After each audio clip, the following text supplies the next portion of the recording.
Hello and welcome to Working Crass Podcast. That's Lauren. Hello. And I'm Joshua. Hi there. And welcome to the very first episode of Working Crass Month of Mayhem. Mayhem. That's right, ladies and gentlemen. It is a month of mayhem where we have a brand new guest every single episode. And this episode is the first in that series. So get ready. We got a lot of great guests. We're getting wet. We're getting wild. We're getting wet and wild. Get ready, folks. You better not be sitting in the front two rows because those are the squirt zone. Get ready. Get your tarps ready. You might just get squirted. That's what it is, right? When you go to SeaWorld and it's the splash zone, or is it the squirt zone? It's the squirt zone. It's always been the squirt zone. This week's guest is a writer and performer who we met doing comedy in Chicago. While we were struggling to make friends in this community, this community is full of snakes, by the way, just full of just horrible snakes that don't give a shit about anyone but themselves. And then we found an actual genuine, caring, and very, very funny friend. And so we are very, very grateful to have our friend Cherry on the podcast. Yay! Thank you. You're welcome, Cherry. Welcome to our podcast. And you know what we do here is we just talk. What do we used to say? We talk about the horse shit going on in the world, but also in our lives. Yeah. You know, there's a lot of horse shit going on in everyone's life. Yeah. And we want to talk about the horse shit going on, not only in the world, but in our personal lives. And one of those things I do really want to talk about is our gala. The three of us have talked about having a gala, okay? Yes. And I think that this is the right idea. We make no money with this podcast. Yes, we don't make any money with this podcast, but Josh and I have for a long time. We've wanted to open our own comedy club. That would be great. We would love to start our own comedy club, but we have to find some funding. We have to get capital to do it. Yeah. That's like the hardest thing is to find that starting point. We need some rich, hoity-toity people to pay us money, right? But how do we do that? Yeah. And I think, Cherry, it was your idea. We came up with some good ideas, but Cherry had by far the best one. And what is that? Yeah. So it's a gala. Yes. Where we'd find a boat, a big one, so like Easy. a yacht. Yes. And we'd bring a bunch of wealthy people onto it in like cocktail gowns with their jewels and tuxedos. Yes. And then each one of us would have a certain role aboard the yacht. I love it. We were like getting the funding, the fundraising part. Byron, he would be down in the coal mines. in the furnace and shoveling the coal so that the boat keeps moving because we got we got the Titanic. That's how this yacht runs. It runs off of coal. Now, one of us will have to be on iceberg watch. One of us needs to look out for an iceberg because I don't want this to be a Titanic. This boat is totally unsinkable. That's what they say. That's what they say at first. And if they say it, I mean, it must be true. Yeah, it must be true. Now, how are we going to convince these rich people to give us money on this boat? I mean, am I going to have to show my parts? Well, I put a little thought into your role on the yacht, the fundraising yacht at the gala. And all the people wearing jewels around their neck, like you'd be dressed like a cleaning person with a vacuum. And you just use the vacuum to suck up their jewels. Yes, but like also you'd use your mouth. Like you'd come up behind like the women with their jewels and be like suck up the jewels? Yes, into your mouth, like Chunk and the kids in the Goonies on that pirate ship.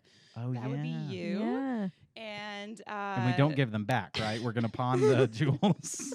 to fund the comedy theater. But also, meanwhile, they'll be bidding on stuff that we'll somehow get for like an auction. And I'll be there kind of dressed like a debutante. Ooh. Ooh. Yes, with like a little mole on my cheek and like some curls in my hair. One eyebrow like raised. Ooh, I can't really do it, but I'm like trying to do it. My face looks like I'm shitting. I'll be the belle of the ball. Very nice, very nice. What about Lauren though? Yeah, what am I doing?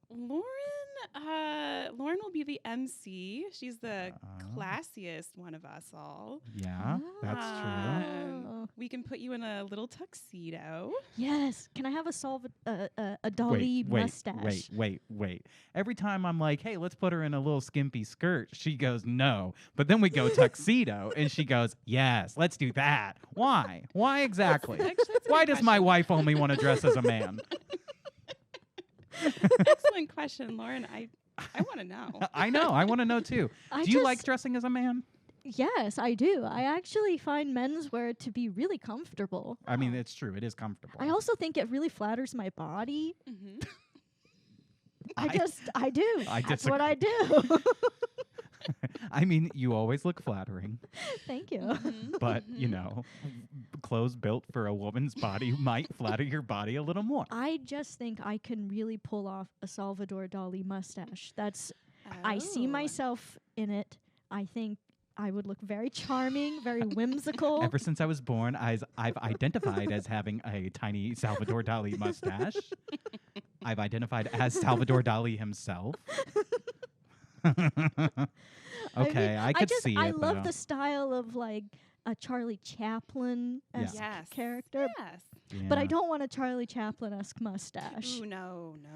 No, yeah, then they're going to think it's a whole different gala. Yeah. It's not that kind of gala. Yeah. Like, welcome everyone! Everyone's like, yee. Welcome to the boat. Get on the boat. Hello.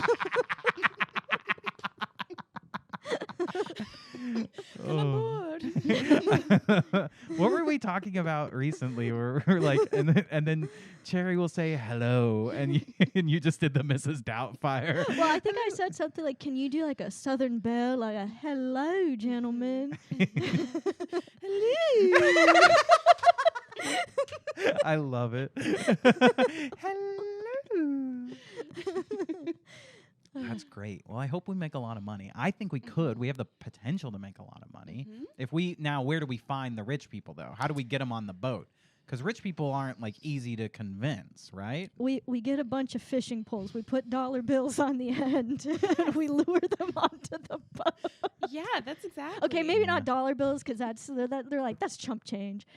What about we call the boat the SS investment opportunity? And then they go like, Well, that's what I was actually thinking. Instead of a dollar bill on the end of a fishing pole, we put like a CD investment package, like a little envelope that's like, you can invest in this CD.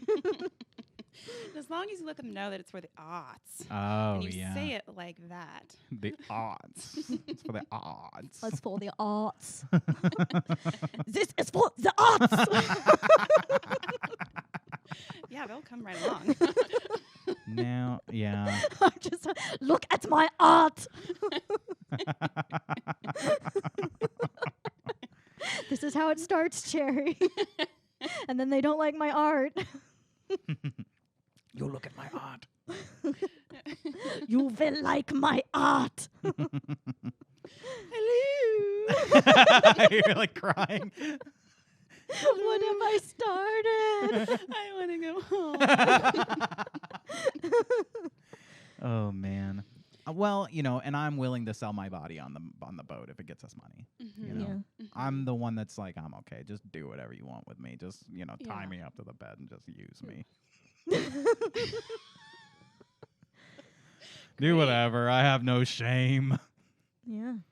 Great. I mean, for the sake of comedy. Yeah, for the sake of cum.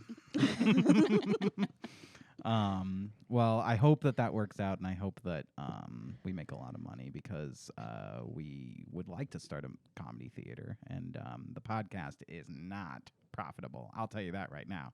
We owe money. Yeah. Mm-hmm. We're in the hole. We're in the went hole. into debt. Yeah, definitely. Yeah. We spend our own money on this podcast, so that's why people should donate money somehow. Now, Lauren also told me, because I just wrote some things down here for us to talk about that are just like things that we know about you. Lauren told me about this, the Husk STD. Now, what is that? Now, this is an STD I've never heard of. Yeah, it's native to the Midwest. Okay. It comes out of corn patches. Oh. It's just collectively referred to as the husk, but it's quickly The making husk. You have to have like a husk in your voice when you do it too. Yeah, like Husk. husk. It stalks at midnight. And The clock strikes husk. that's exactly, and it's a nasty one. It's not something you want to catch, and it's rapidly spreading across the country. A lot of people don't know that. People get the husk? The This is- husk. Wow. And it comes from cornfields? Yeah, Are people running around the cornfields without their pants on, or do they get it somewhere on their body and then? that's. I mean, Oh. it's from tossing and tumbling in the cornfield.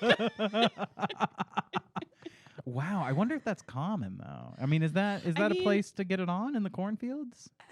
So I hear. Well, I guess if you live with your folks, right? And then like you're a teenager and you're promiscuous, you don't want to do it in your home. Especially if your parents are like very conservative and don't want you having sex before marriage like mine were. Mine were like very strict about no hooky with no nookie. That was my mom. But the symptoms, unlike other STDs, the symptoms of the husk, you might want to catch. Oh. Oh, Say more. now we're intrigued. I already want to catch it. I want to get it. I want to get it. Right now. Well, your eyes glow. What? Yeah, much like nocturnal creatures like the possum, your eyes, they glow. I mean, so that's Wow. pretty cool. Husk. Come to me, rats. You know, Rats of the corn. Mama, Daddy's eyes is glowing. Oh, he just has the husk. Oh, he just got that husk. you can levitate. Just Whoa. This thing turns you into a god. I mean, only a few inches off the ground, but hey, who's counting? Exactly. A few Yeah. inches is enough. Yeah. Exactly.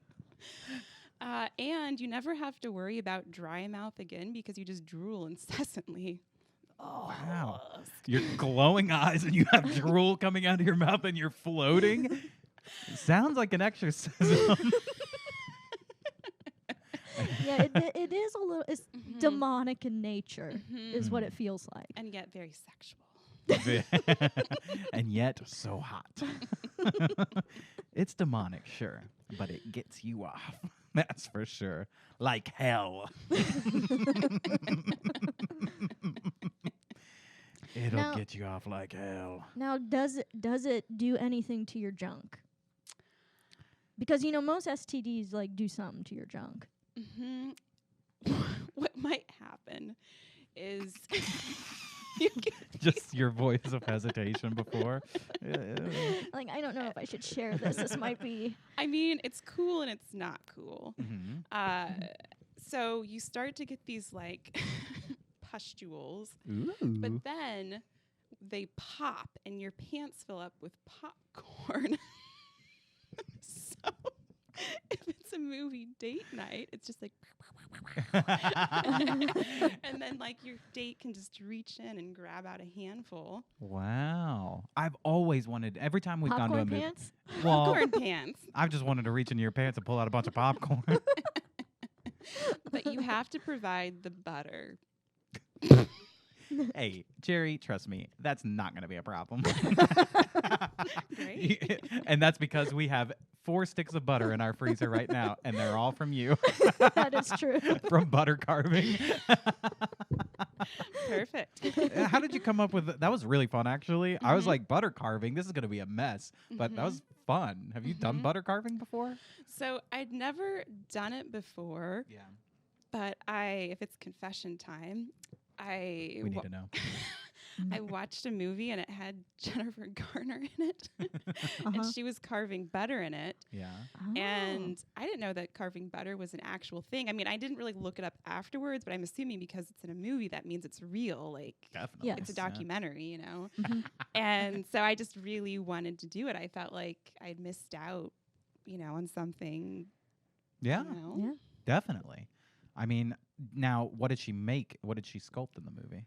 Do you remember? I don't remember. Your eyes start to glow. I don't remember. I also have the There's too Husk. much popcorn in my pants to remember. Well, I bet she didn't make as wonderful of a butter penis as I did. I'll say that right now. You did. Your made a butter beautiful penis butter was penis. spectacular. I mean, Great. it was immaculate is the word I would use. And I mean, it looked lifelike. I put yeah. veins in it. I put that ridge at the bottom of it. Mm-hmm. The seam. The Mhm. seam, yes. Thank you.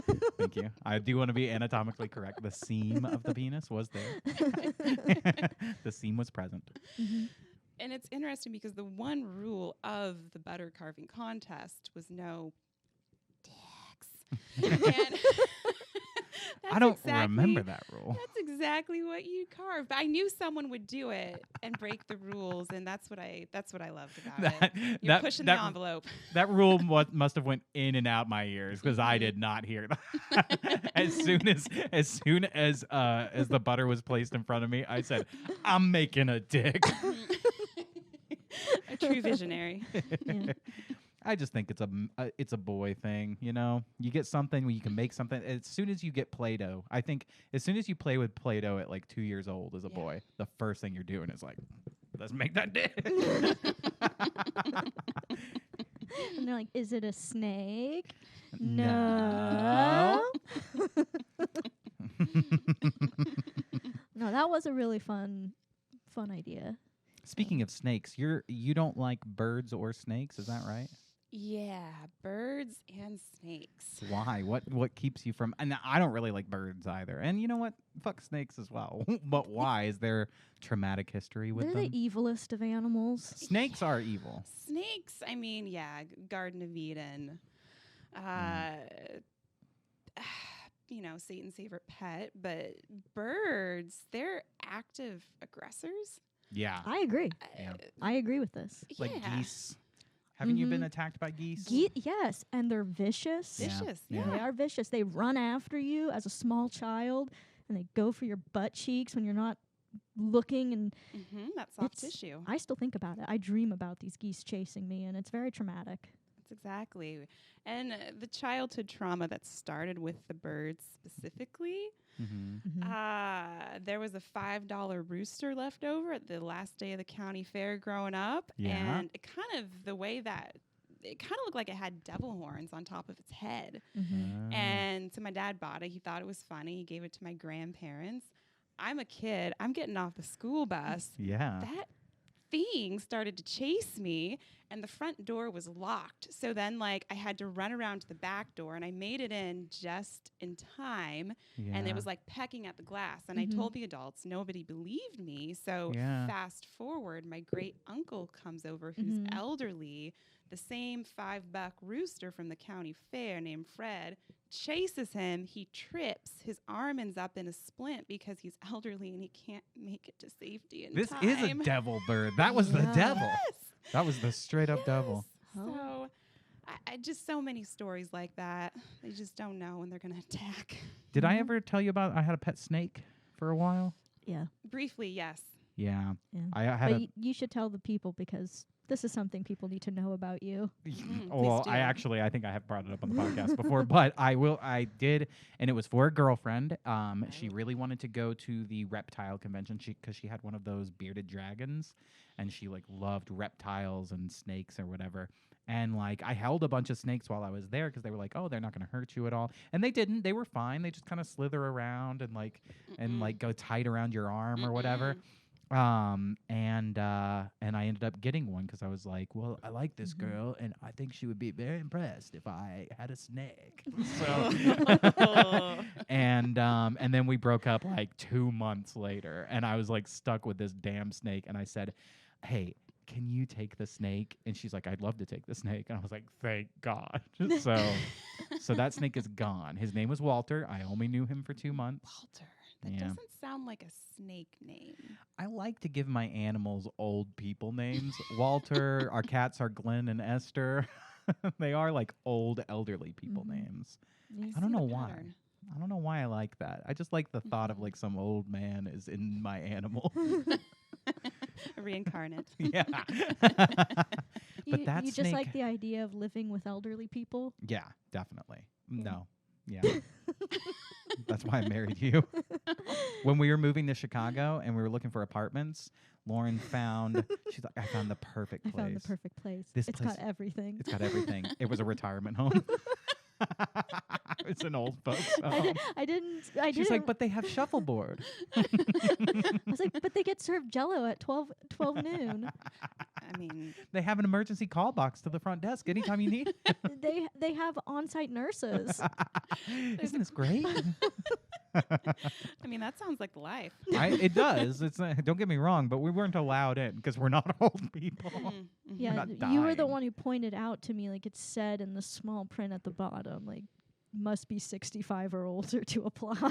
Yeah, and it also said at the big print at the top, it was like, Oak Hill Retirement Home. Yeah. Yeah. All the things we have to look forward to. As soon as you get of age to go in a retirement home, you're going to go, yippee! I was like, it's right across from a hospital, Josh. This is perfect. It'll be perfect for when I, break my toe on a pile of books in our apartment. It says your apartment comes with a bed that has a remote to like lift up the legs and put it down, and lift up the head of the bed and put it down. And Joshua, it says our grandkids can visit anytime. Of which we have none.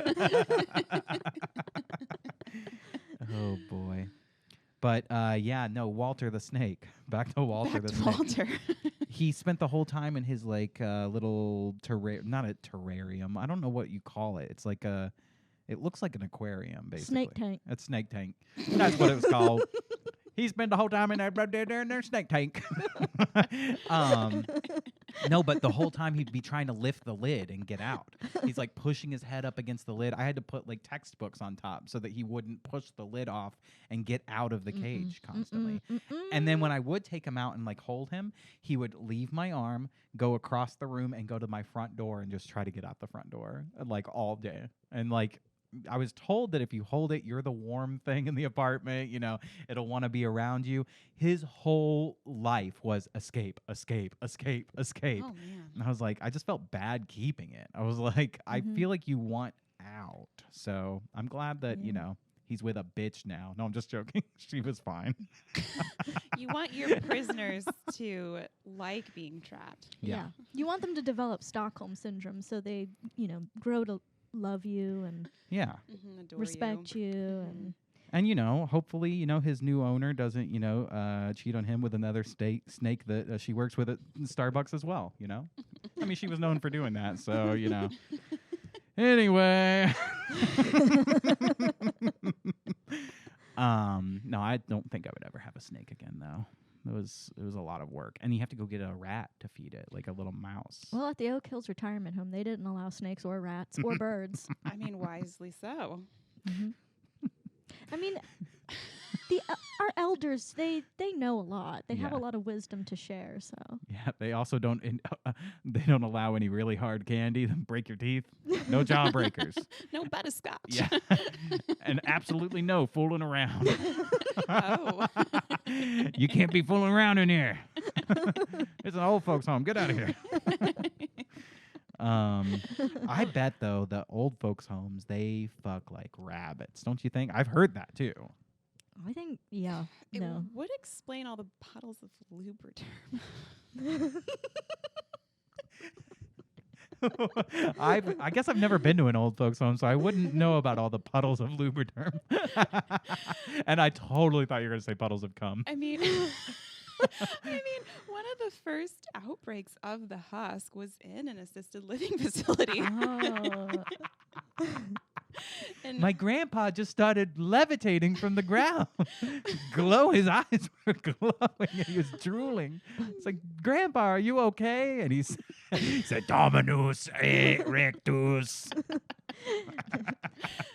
but the pro is when they watch Hallmark films, they can eat popcorn. All the nurses keep getting paged to like change people's pants, but it's really just because they're full of popcorn. Full of popcorn. Yeah, just full of freshly Aw. popcorn. And the drooling. Well, if you don't have enough butter, just put a little drool on it. Well, cool. I think we can move to one of these stories here. Yeah.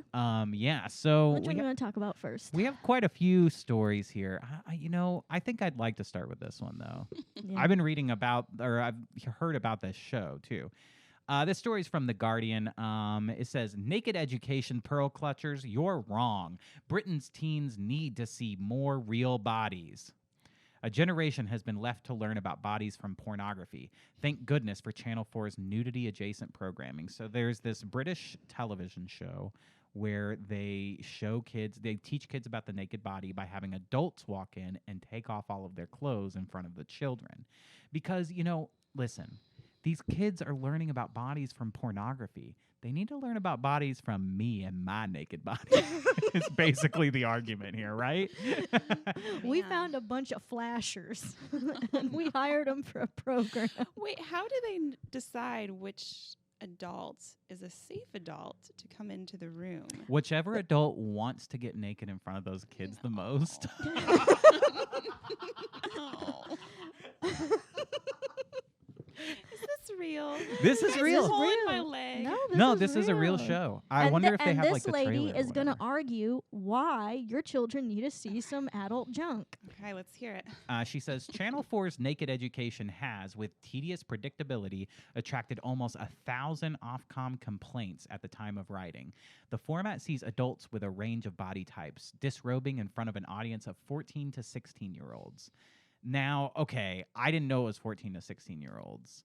And these kids look younger than, I don't know, maybe, this looks like a grown man back here. But He was a hired actor. Yeah. But I don't know. These kids look pretty young up here in the front. He's one of those actors they get for like teen sitcoms. Yes. I think that, when I was that age, I still had, the puberty talk and the sex talk, and they showed us in textbooks, drawings and, images of the body. But do we need to see, how important is it to see a real person in front of your face naked? How important is it to smell the person? Smell and can't you just show a tell. picture of it? I don't understand. Well, one of the lessons is you have to count each one of their pubes. Oh, no. Gross. No. And also, sure, maybe generations of kids are growing up learning about the body through pornography, but that's how I learned about the body. I watched porn very young. And what? Am I some kind of gross freak? Huh? He just Am I some kind of pervy freak? Is he some kind of perv? He just wants his pants filled with popcorn. What am I, some kind of weird pervert? It's overseen by the bombastic, boundary-pushing Anna Richardson and set in a school. It's this latter fact that appears to have inspired the most pearl-clutching, with some even suggesting the show promotes pedophilia. I just love the pearl clutching for this. I was going to ask, what does pearl clutching mean? So that's the old Southern. I always think of a Southern mom at church when she hears a kid use the F word, you say fuck, and then she clutches her pearls. It's like when you come up here and you're like, oh my goodness, Oh my. Oh my heavens. Exactly. Oh my. How heavens. disgusting. You pull out a fan and you're fanning. Heavens to Betsy. Lord. Someone's got the husk in here.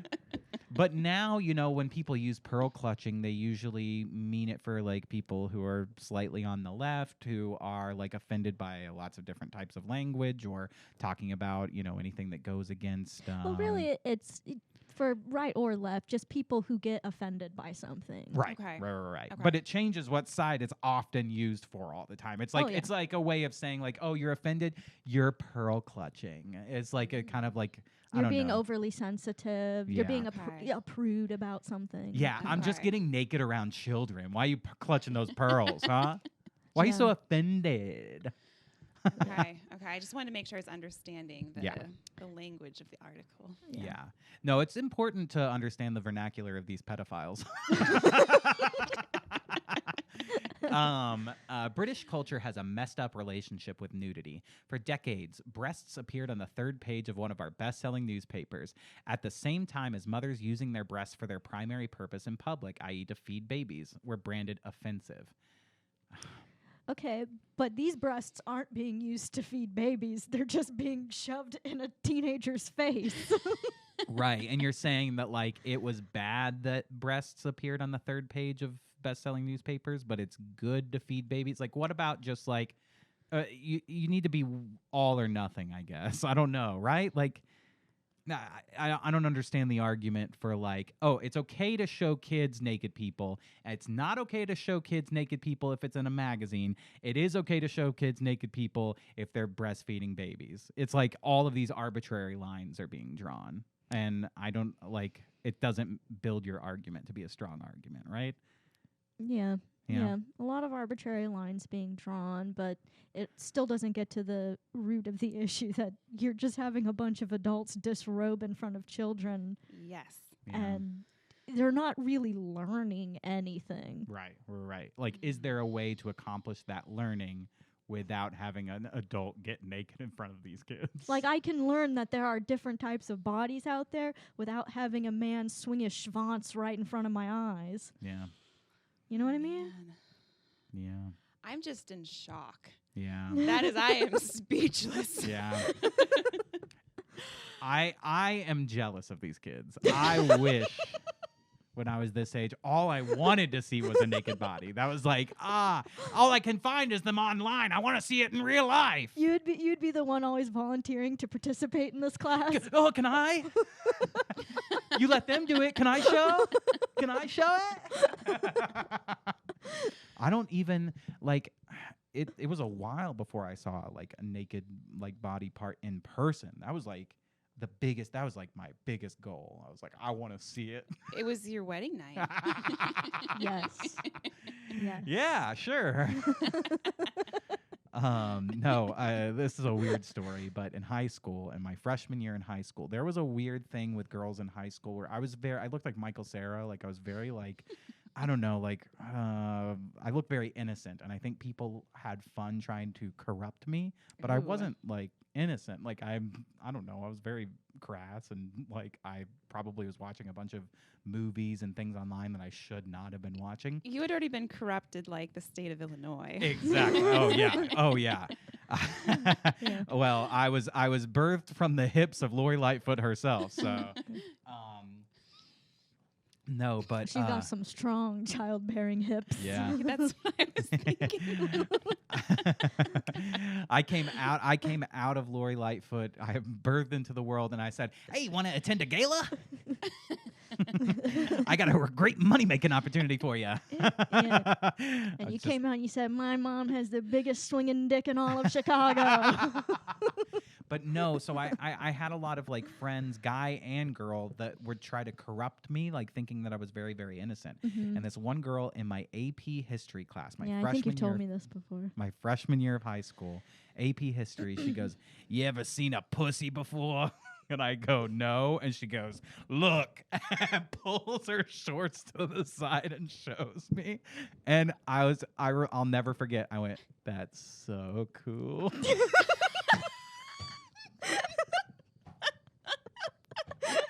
I was like, "Wow, that's so cool that happened to me." And she had like a boyfriend and stuff, and like I don't know whatever happened to that. Nothing happened. I didn't touch anybody. That was it. But man, did I go home for months just like, I am living my best life. It doesn't get any better than sad short pussy. Oh my God. Living the dream. I'm Annie when she gets to Daddy Warbucks' house, and I'm like, I think I'm gonna like it here.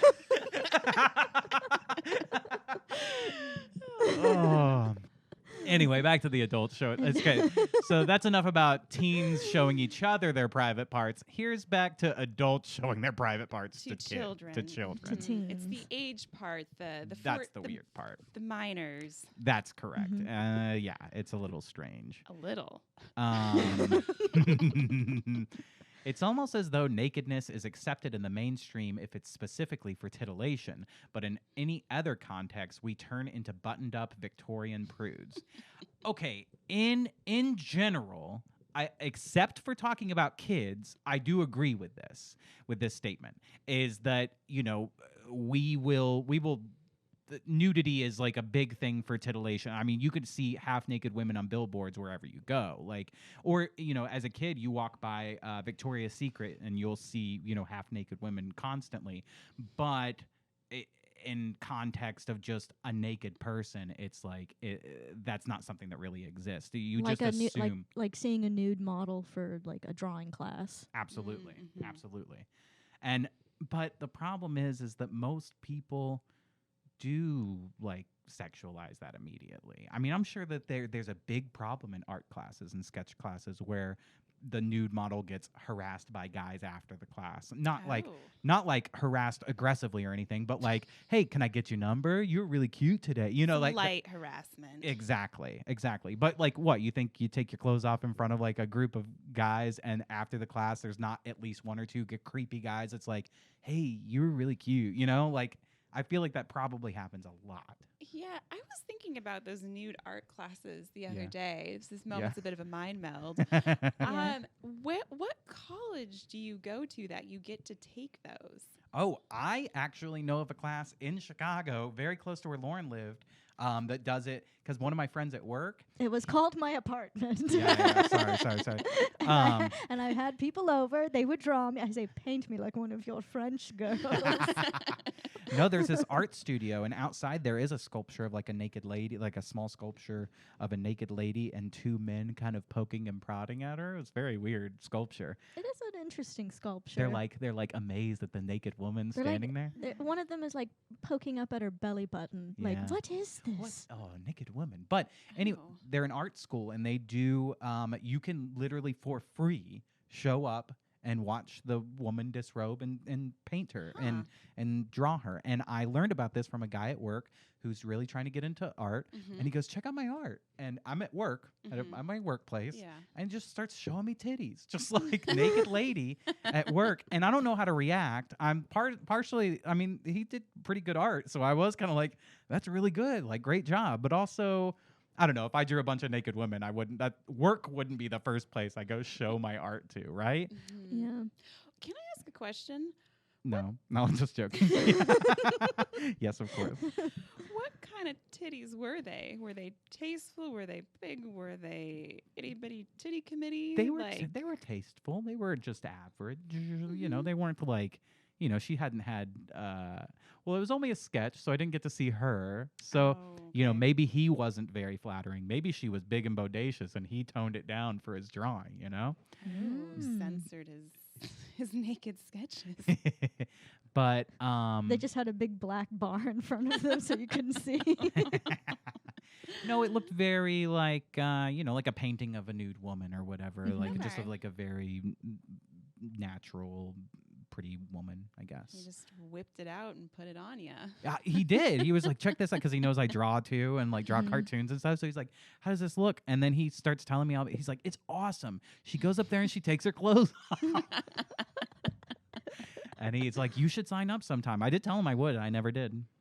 But I am kind of interested. I'm really bad at drawing realistic like people, and part of I don't know. That's always been part of me. That I'm not really bothered by like nudity or naked people at all. So I would like be interested in trying to draw the like human figure.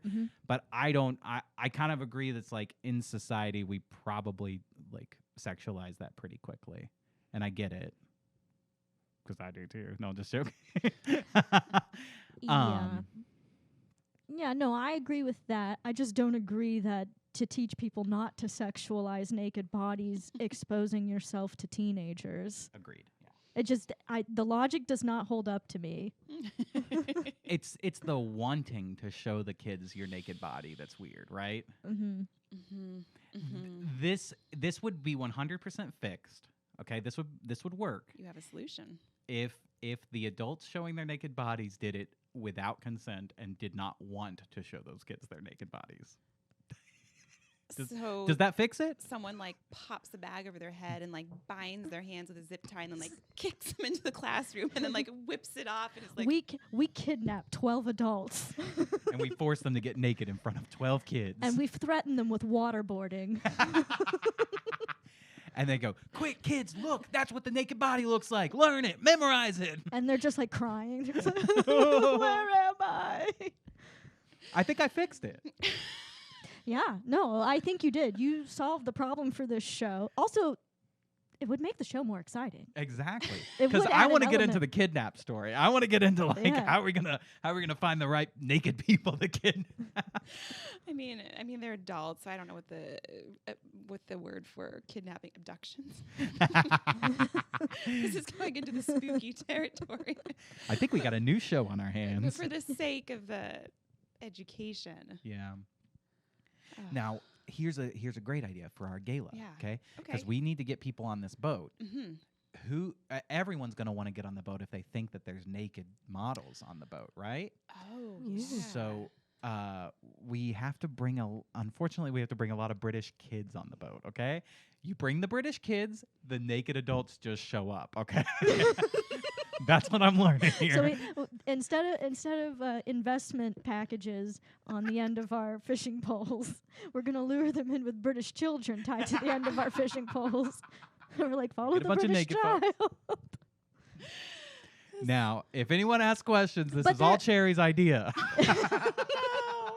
But they're all gonna be Victorian children, Oh. like little like the cast of Oliver Twist. exactly a bunch of Oliver Twists on board. And then maybe on the ship, in the spirit of that, we're just feeding the kids gruel. Yes. Mhm. And the Yes. adults. Mm-hmm. Well, the shrimp on the bobbies.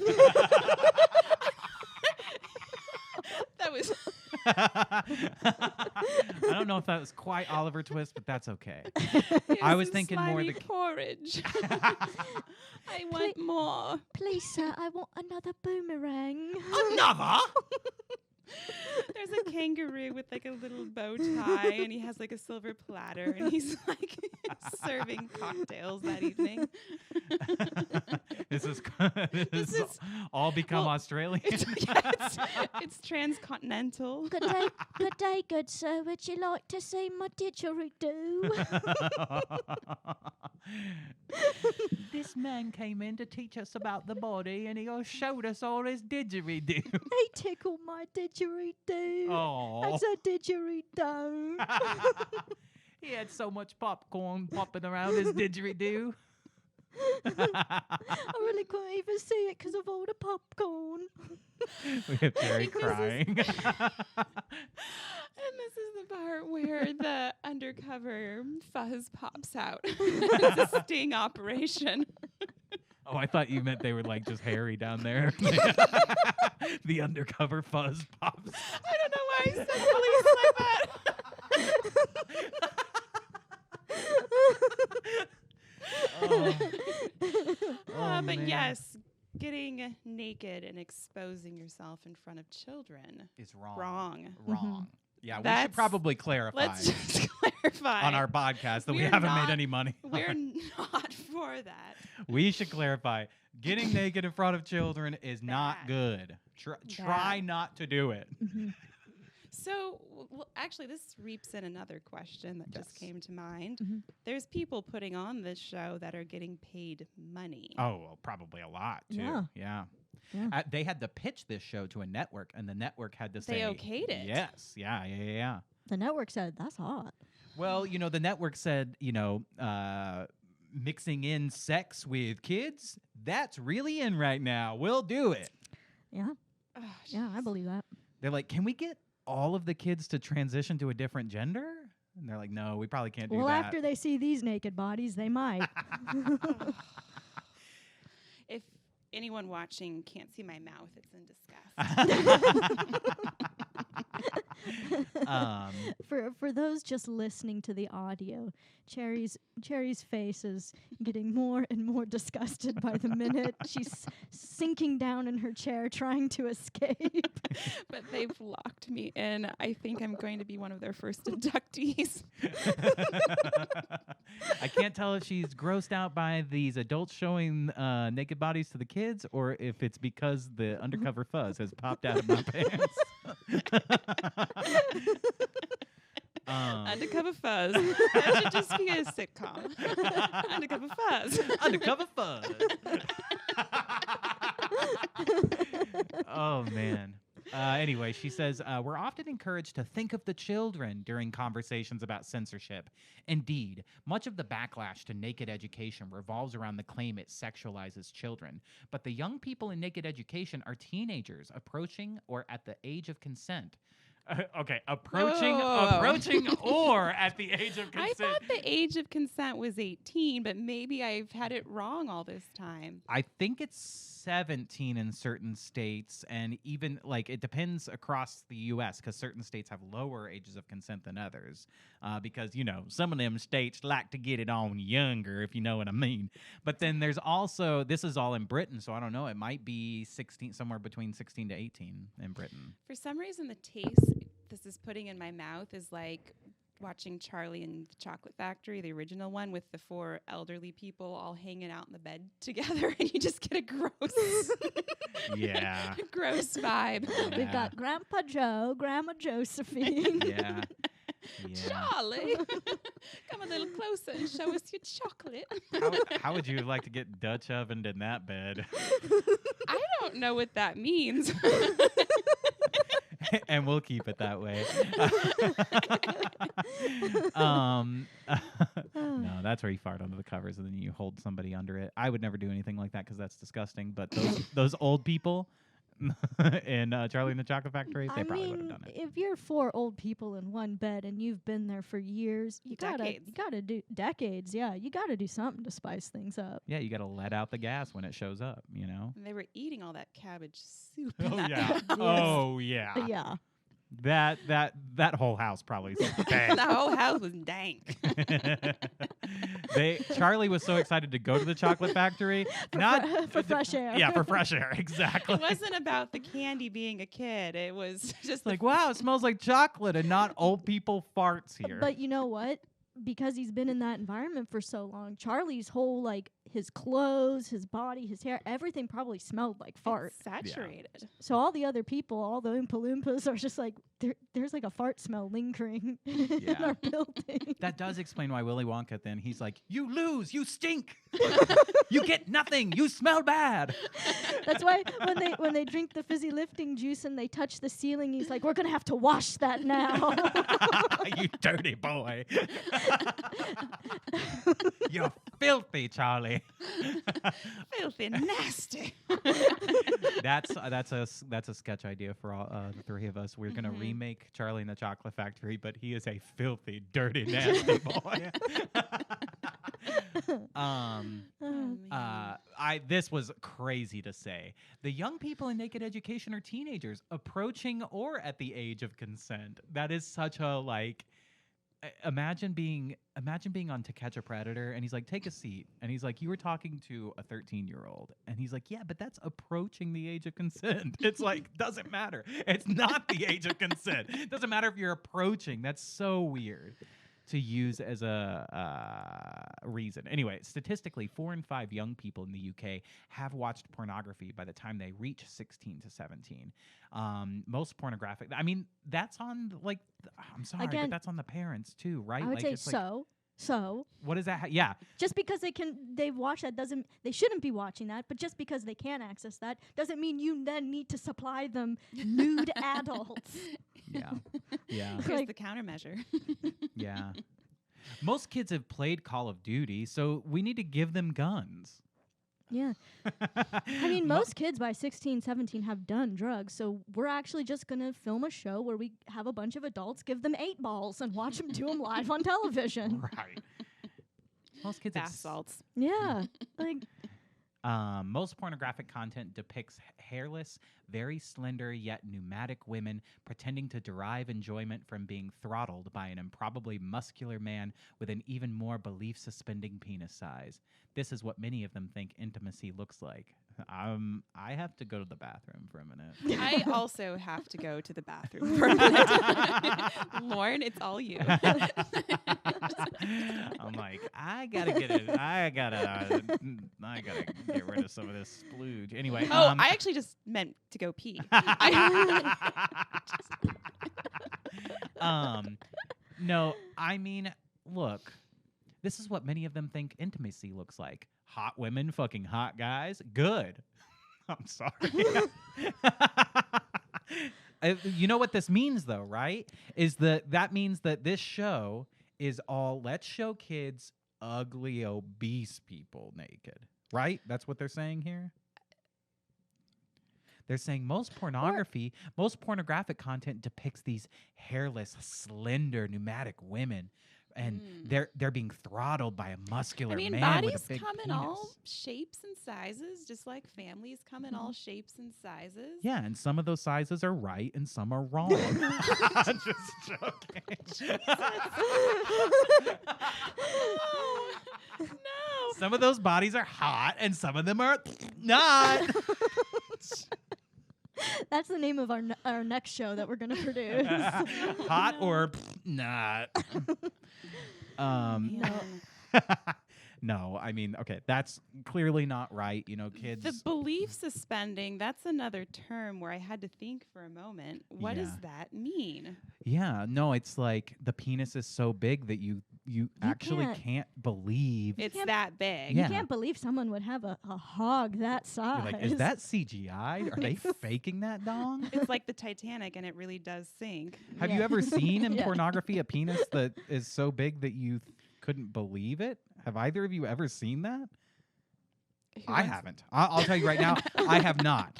Okay, I've seen big penises in videos, and I still believe that they're real.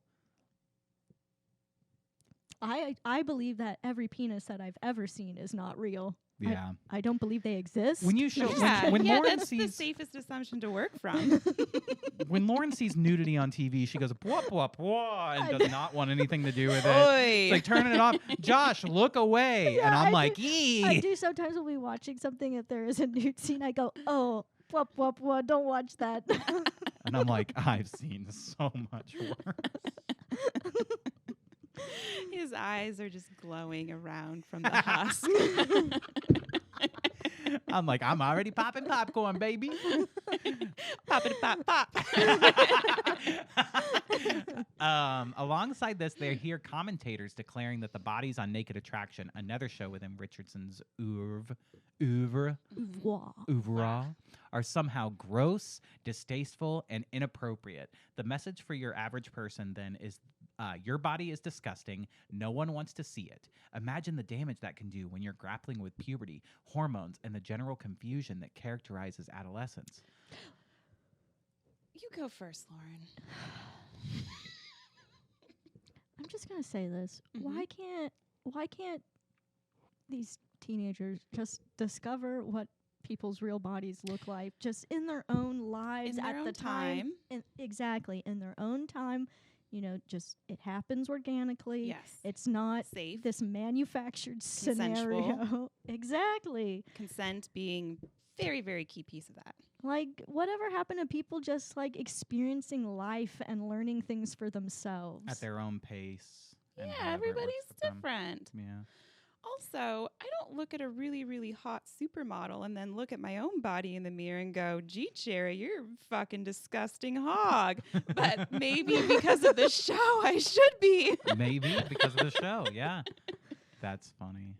I also just don't understand what does looking at somebody who's hairy and has stretch marks and, you know, just a natural body. Mm-hmm. what exactly am I learning by looking at? It's not like I don't know that it exists. It's like a portal into their future. This is what you'll look like 20 years from now if you don't drink from the fountain of youth. Yeah. But are they so stupid that they don't know that that exists? Right. Now kids are smart. Exactly. Kids are smart. What exactly are they learning? There's no way these kids aren't going home afterwards and then going like, that was No, hilarious. the only thing That was so funny. the only thing they're learning is that adults are freaking weird. Yeah, definitely. They're just like, every adult is weird and strange. And because everybody is beautiful, here's a beautiful woman with her colostomy bag. Come on out here. Now, kids, come on, come touch the bag. Oh, Josh. Sorry. This is what our podcast is, okay? The more I can get people to go, ugh, Well, the happier I am. Well, we thought about a great merch opportunity would be Working Crass colostomy bags. Absolutely. Would have our logo on them. Lauren, don't give away our ad reads, okay? Don't give away our what's up products, next. okay? These are our products. We don't want to give away the secret sauce. The secret sauce. The secret sauce. The secret spice. I think I've had enough of this article. You've had enough of this article? yeah. I'm full. You're full. You're full of all these naked people around these. Yeah. Let's see how they finish it out. Okay. To those who will counter, how is more nudity the solution to all of this? Which is kind of what you said, right, Lauren? Yes. Professor. Tell me what they actually learned. Tell me. Well, here. Listen to Professor Keon West. Professor Keon West of Goldsmiths University of London. See, Lauren, this is going to be an academic that we're going to hear from here. You're not an academic, Lauren. No. No, I'm not. Just because you have a doctorate, you're not an academic, Lauren. Yeah. That's true. He published a paper showing that body image improves when test subjects are exposed to a diverse range of naked bodies. And he did this by exposing himself to a bunch of teenagers and recording their facial expressions. Oh, jeez. Says, so thank goodness for Channel 4. So thank goodness for Channel 4. I love this. It's not just, people are real mad that these adults are showing their naked bodies to kids. But I say, thank you for showing your naked. You're doing the right thing. I love that this is always how it is nowadays, too. It's like, it's not a debate of like, maybe it does a little good and maybe it does a little bad. And like, we should, hash that out. It's like, nope, it's doing the right thing, or no, it's awful. Like, you have to be on one side or the other of this. But again, to be fair, I'm also on the side of like, let's just not do this. Yeah. Let's just not show kids naked bodies. Yeah. And that study doesn't prove anything, because why can't you see those images in like a textbook? Mm-hmm. And somebody is just explaining about, or an artist rendering. Why does it have to specifically be live? Yeah. And on a TV show? In a world dominated by images of Kardashians and porn stars, it's the last self-esteem saving bastion of normality. Oh, boy. Yeah. I just feel like this just reveals this author's bubble that they live in. Yeah. Yes. And like the very limited amount of media that they're watching and the weird ideas they have about their own body image. Exactly. So I think it's great. I'd love to get season 1 on DVD. Yeah, when I get home. No. We're all bashing it, and then as soon as we leave, we're like, hey, we got to look up that show. we're binge watching it. I'm still just in shock it's a real thing. Yeah, it is pretty crazy. Yeah. We'll have to watch the trailer for it later. We probably can't watch it on our podcast, but... Also, whose world is dominated by porn stars and the Kardashians? What orb is that? That's I don't understand that at all. I don't Somebody ever look at the Kardashians. Somebody ever. who lives online. Yeah. And doesn't get out of their house and experience life. Yep. This is more a reflection of the author's reality than the kids' reality. Yeah. Mm-hmm. It's like, well, all I look at is porn and the Kardashians all day, so that's what these kids must be looking at. And well, and these kids, to be fair, they're probably there because their parents are like, yeah. we want you to be a star, baby. Yeah.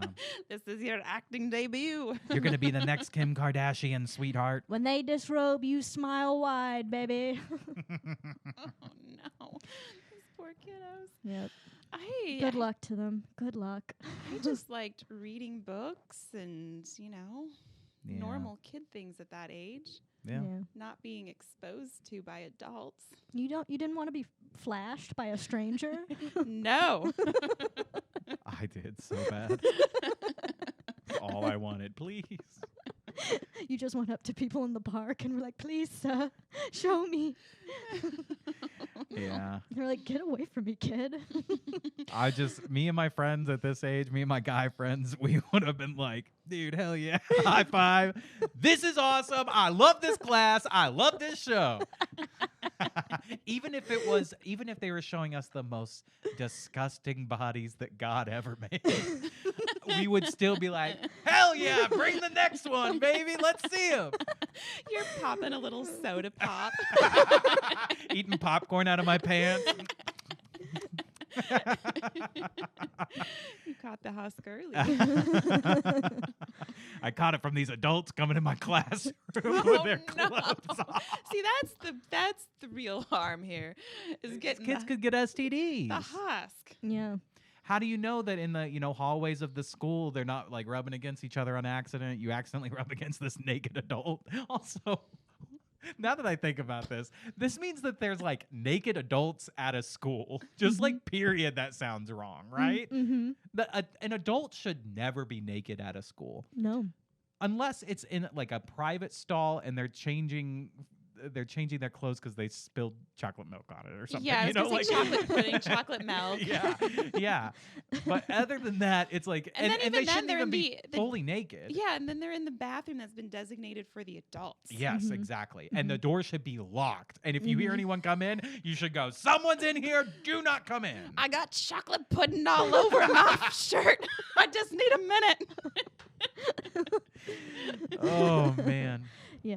Well, that was a great story. I'm glad we read that. And we might only have time for one more story here. Should we do our ad reads real quick? Absolutely. I was just about to say that, Cherry, you're with us on a very special episode of Working Crass Podcast because we have never had ad reads before. Never. And we said before at the beginning, this podcast has made no money, but I want to clarify, up until now. Yeah. We are now starting to make money because here in the Working Crass month of Mayhem, we have ads that we're going to read. So we're going to start doing some ad reads to our listeners. Hey, we decided that Mayhem would be the perfect time to sell out. Exactly.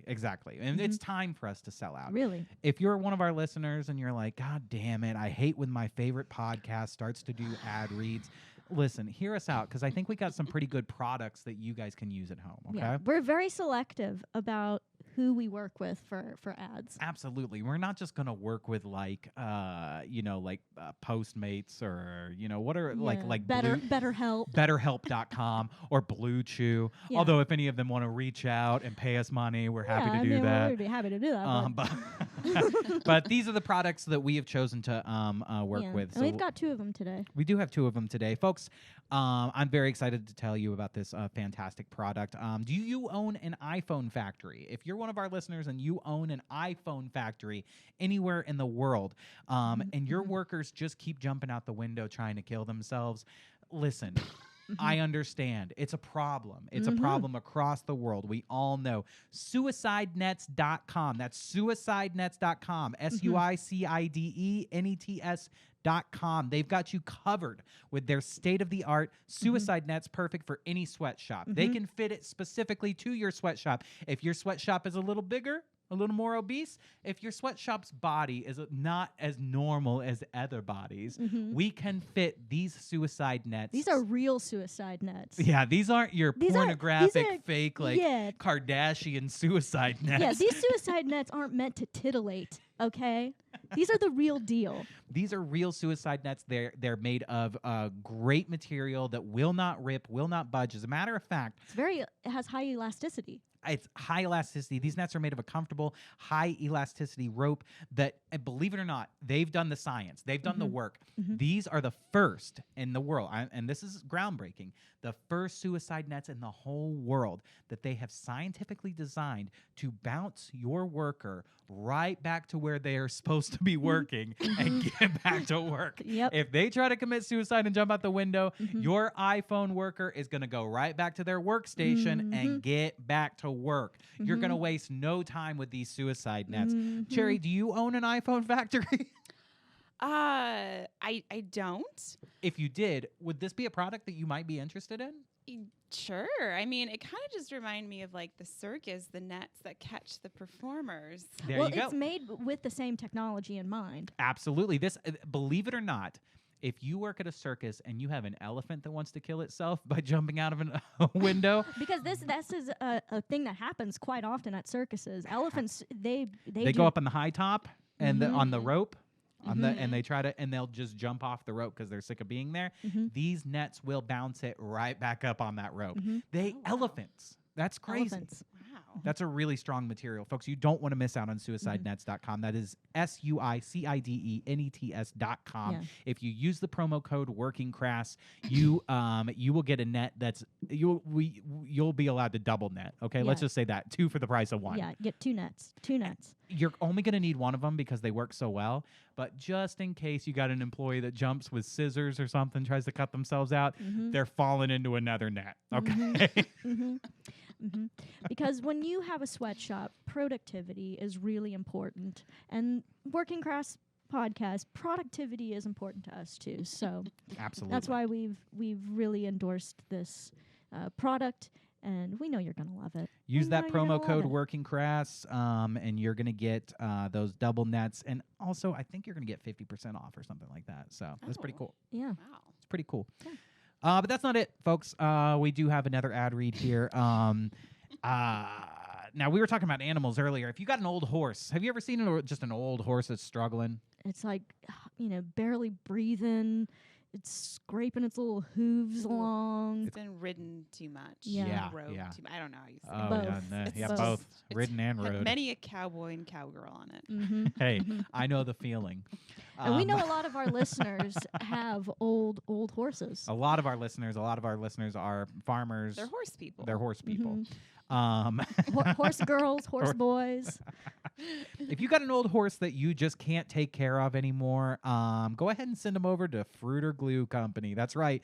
They're going to toss that horse in their gluifier machine, and you're going to help Fruiter Glue's mission of making the world just a little bit stickier, okay? I can't tell you. I used to be an elementary school teacher. We ran out of glue all the time. We were constantly out of glue. I had to spend my own money to get glue for my classroom. It's crazy what these school districts are doing. Now, Fruiter Glue makes it easy and cheap to just turn your horse into some Fruiter-ass glue. Okay? Do you understand? Now, you can't send your elementary school children to Fruiter Glue. They will not turn the children into glue.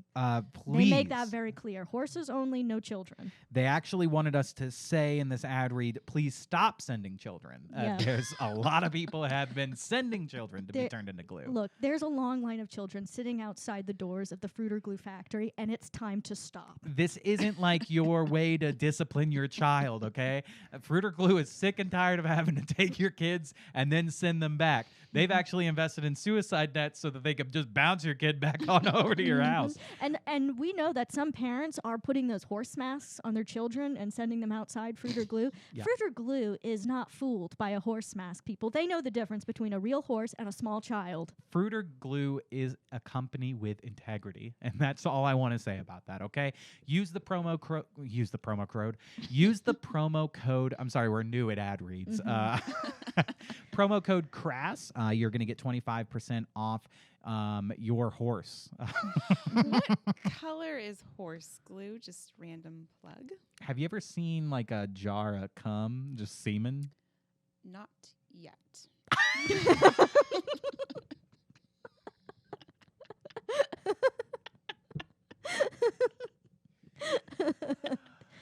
It's kind of like a white like shampoo kind of. Oh, You know, it's kind of like gooey, like a whitish grayish. okay. Yeah. Well, that's great. I think Fruit or Glue has everything that you need for your glue needs and also for your, melting down a horse needs. Yeah. Yeah. So go check them out. That's fruitorglue.com. Use promo code CRASS. All right, folks. Back to the show. Back to the show. Oh, you know what? We just did ad reads here, but I forgot the most important thing that we do every episode, and that is to thank our listeners for listening to Working Crass Podcast. If you are listening, it is our month of mayhem. So we do have a new guest every single episode this month. Definitely subscribe to the channel on YouTube at Working Crass Pod. Subscribe to our Instagram at Working Crass Pod, and help us grow the channel so that way we could actually make some money and do a lot of more fun things with the podcast, like a bunch of guests and all kinds of stuff. So stick around, tune in. We got a lot more guests coming up in the future weeks. But moving on, I actually think, what do you think about this one? Okay. Yeah? Yeah, let's do it. Wrap it up with an Am I the Asshole? So, cool. This is one of our favorite things to do, is to read these Reddit Am I the Assholes people will post to ask, am I the asshole in this situation? And we get to decide. We all get to decide. Final judge. Yes. I hope you like judging people. Jury, judge, and executioner. Husk-acutioner. So this guy asks, am I the asshole for making fun of my girlfriend for writing fan fiction and claiming it's actual writing? My girlfriend Abby and I have been together for a few months, and this Easter I was going to introduce her to my family. We haven't moved in together yet. Abby is quite smart. She has a PhD and works in her field. I know how this guy feels already. I just want to say, and I said this before we started recording, I have never written fan fiction. Yeah. And I know that sounds like I'm trying to lie. Yeah, you're trying to hide cover up something. a past of some steamy fanfics. Yeah. But I haven't. I've never written fan fiction. It is a lie, though. Is it? Yeah, you have written spec scripts before of shows that you enjoy. Oh, that is fan fiction. Okay, I guess that's okay. If spec scripts counts, They do. then yeah, is I fan guess I fiction. have written fan fiction. But you've never tried to pass it off as like you're writing, like you're writing. This is my writing. Well, I think a fan fiction is usually like a romance. You take the characters from a specific franchise and then put them in like a romance situation. Oh, it often is. Yeah, I'd say 99%. Yes, that's like erotic fan fiction. Yeah. I know all exactly. about that.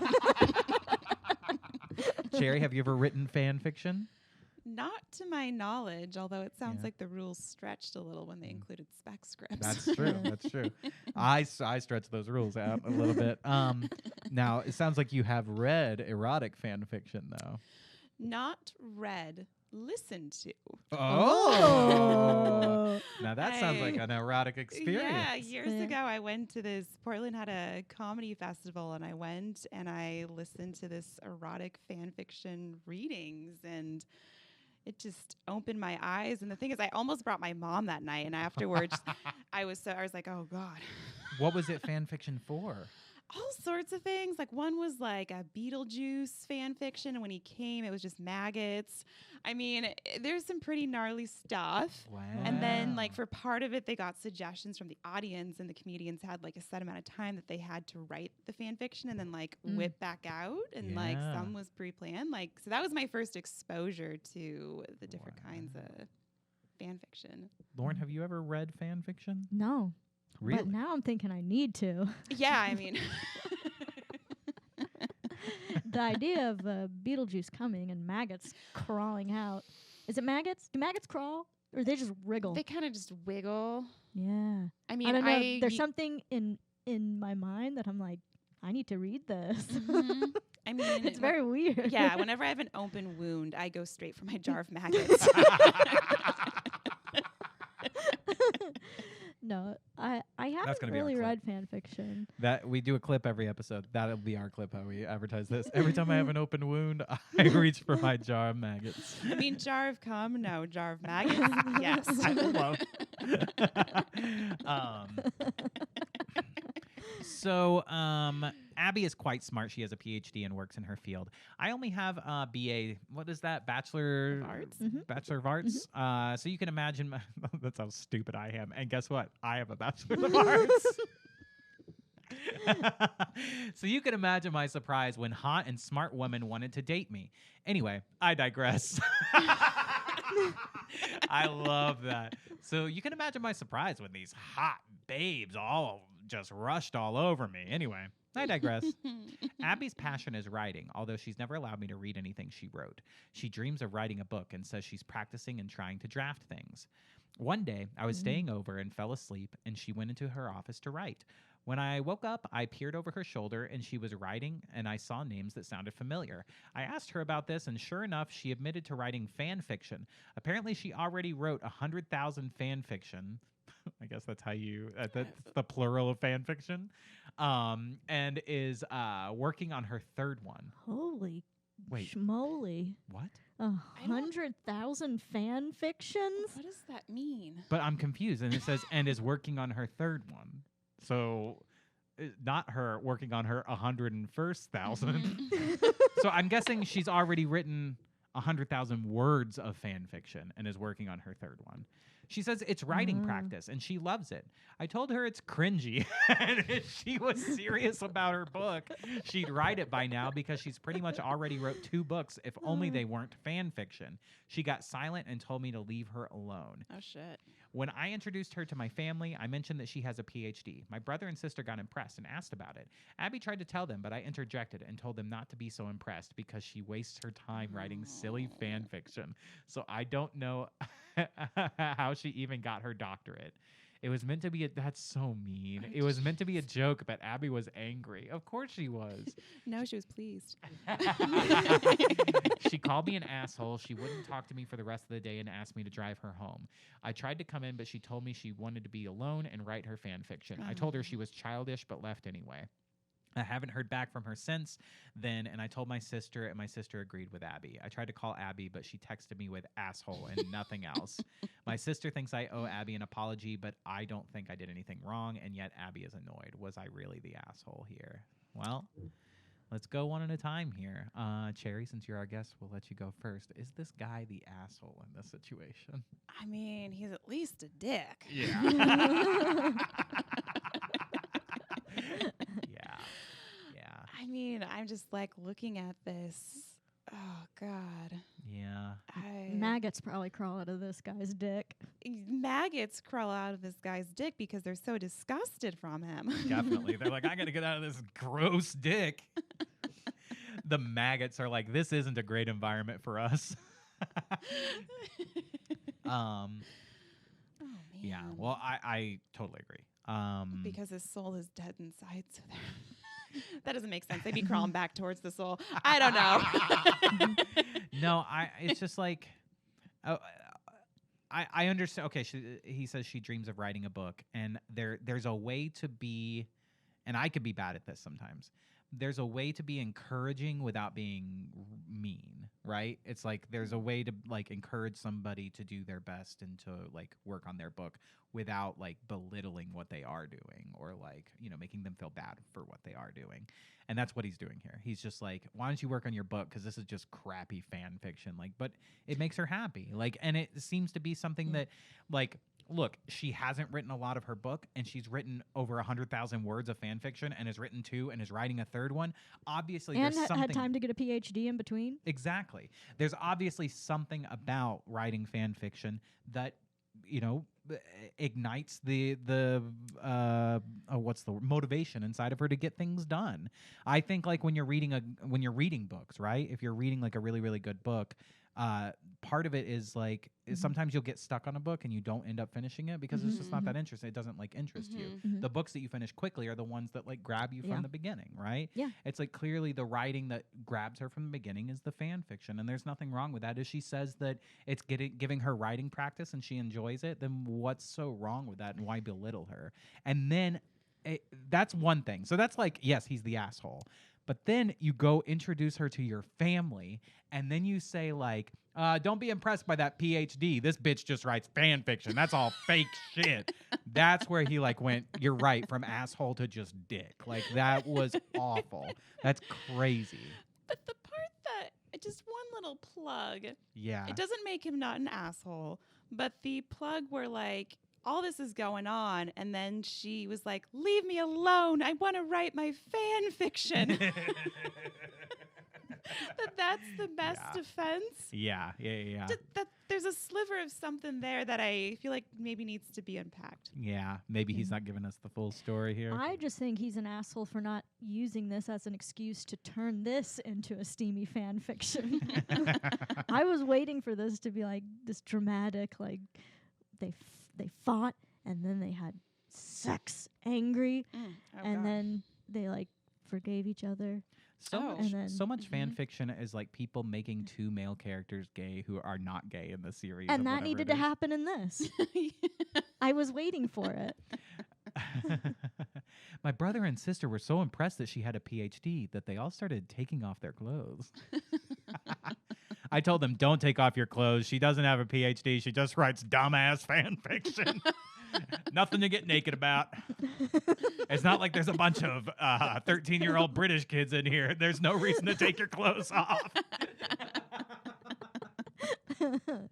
Lauren, what do you say, asshole or nah? Lauren, I want to hear your verdict. I said yeah because I wanted this to be a fan fiction. Yeah, I wanted him to Your prove reason- That's right. That's yeah, right. Yeah. You said yes, he's the asshole for a fake reason.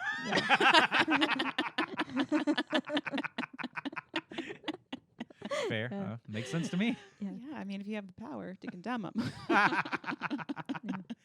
Well, this was very fun. I mean, this guy was really, there's the carrot and the stick approach to get results out of somebody, and he was really using that stick just a little too hard. He was leaning into that. Yeah, I think it's also, it sounds like she's a cool cat, and I don't even know what I have to say about this, but like if she's the catch and he knows she's the catch, I mean, I get that she just went from a cat to a fish, but like, like why is he dicking up the situation? Yeah, no, he starts it by saying like, I'm very lucky, like I'm surprised when a hot, smart woman wants to date me. Yeah, you know? she's hot, she's smart, she's sexy. Yeah.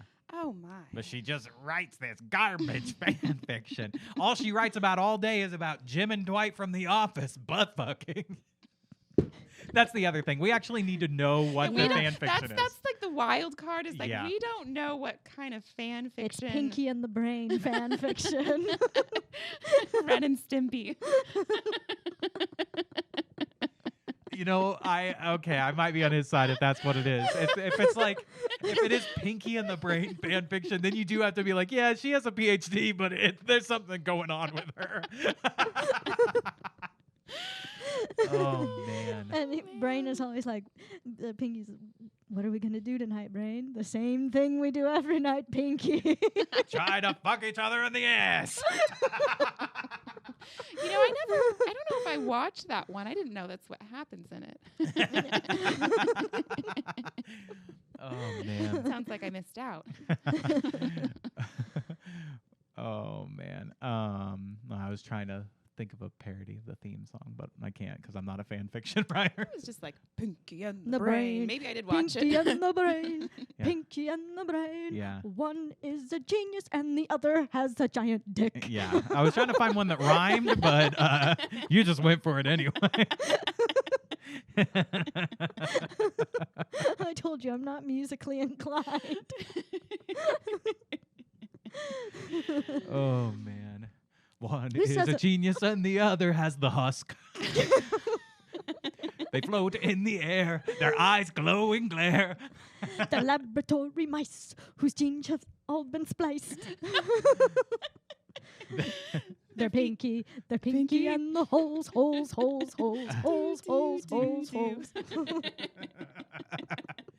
Are we gonna get copyrighted Yeah, for doing 100%. the Pinky and the Brain theme song? Yeah, probably. That's okay though. We changed it enough. Yeah, they take this and then replace the actual. We don't just get copyrighted. We turn into Pinky and the Brain. Well, this has been very fun, but we are going to wrap this one up. Now, in order to wrap it up, though, there is something that we do every single episode, is we say what we learned today. It's kind of, it teaches the kids out there who, might be curious about their bodies. What should be learned from Working Crass podcast? And so I'll ask Lauren first. What did you learn today? I want to that if you want to teach teens about their bodies, I think you should have Pinky and the Brain disrobe themselves in a classroom setting. Yeah, Mhm. I agree. Mhm. Yeah, that's what I learned. I learned that I've always thought that I don't want to get an STD. I've always said I don't want one. And then I learned what the Husk was. And now I'm like, I kind of want You're that. gonna catch it. I want to catch it. It's like Pokemon. All the right kinds of wrong. Oh, man. And what did you learn today, Cherry? Oh man, so many things. This just opened my eyes. I'm trying to pinpoint a single example. I think more than a learning thing, just a reminder for all of us to get out of our bubbles. Yeah, Yeah. that is a That's great good- lesson to learn. That's a good lesson. Absolutely. Because someday those bubbles are gonna burst. And when that bubble bursts, make sure you got a suicide net outside. Gotcha. To bounce you right back to work. Well, thank you for tuning in. Cherry, thank you for being here. Thank you for And having me, Lauren and Josh. of course, Yeah. anytime. And goodbye, everyone. Bye. Goodbye.